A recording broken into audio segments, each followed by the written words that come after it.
let's move back and examine another fairly straightforward, fairly simplistic rule, namely com.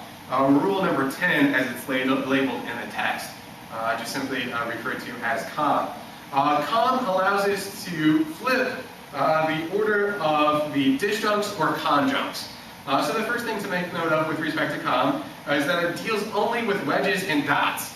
You can't do this for a horseshoe or a triple bar, only dots or wedges.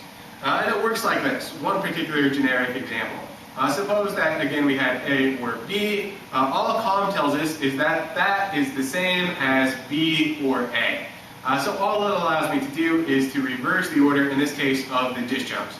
A or B, well, that's the same as B or A. And that's all there is to it. The same, again, applies to dot statements.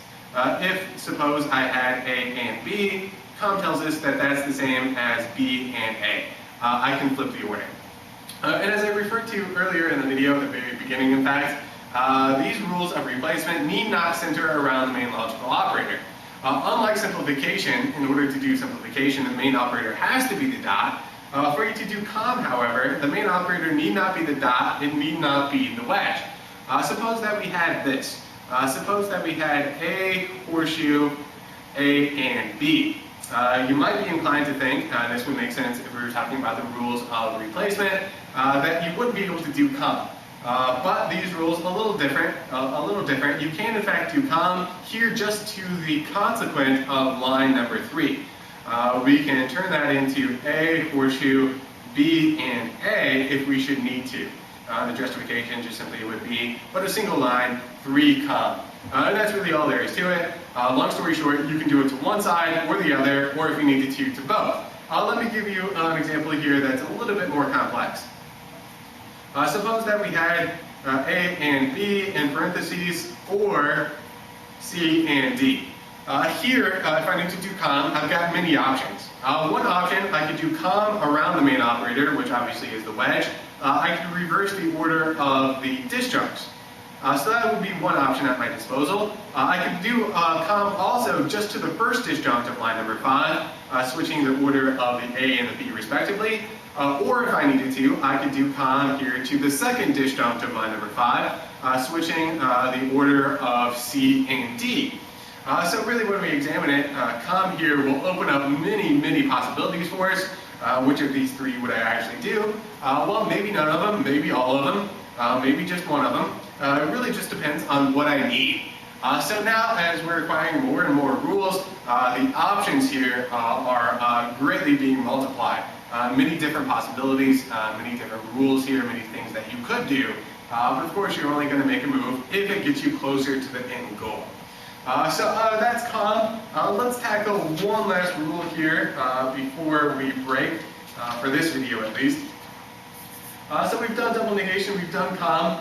Let's go on to rule number 11, associativity, just abbreviated assoc. ASSOC, associativity, rule number 11. Associativity allows us to do a little bit of regrouping. You'll notice here in associativity that it too, just like com, it too only deals with wedges or dots. So not something that we can apply to horseshoes, not something that we can apply to triple bars. In fact, we don't have any rules just yet to deal with triple bars. The rules that will get under our belts in 7.4, those will center around horseshoes and triple bars. These rules here in 7.3 primarily center around the dots and the wedges. So only dots and wedges for rule 11, assoc. And again, it allows us to do a little bit of regrouping. Suppose, just one generic example, that we had something like this. A or B, in parentheses, or C. All associativity allows us to do is shift the parentheses. If they start on the far left, we can regroup by shifting the parentheses to the far right, and this is what we would get.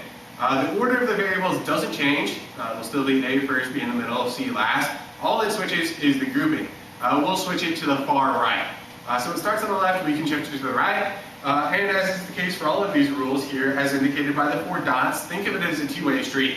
If we start with parentheses on the right, we can shift them to the left. It goes both ways, either left to right or right to left. And this rule too applies to the dot. If we've got all dots, if we've got, say, A and B grouped together, A and C, we can shift those parentheses, grouping the two variables on the far right end, the B and C together, or if they started on the right, we could shift them to the left.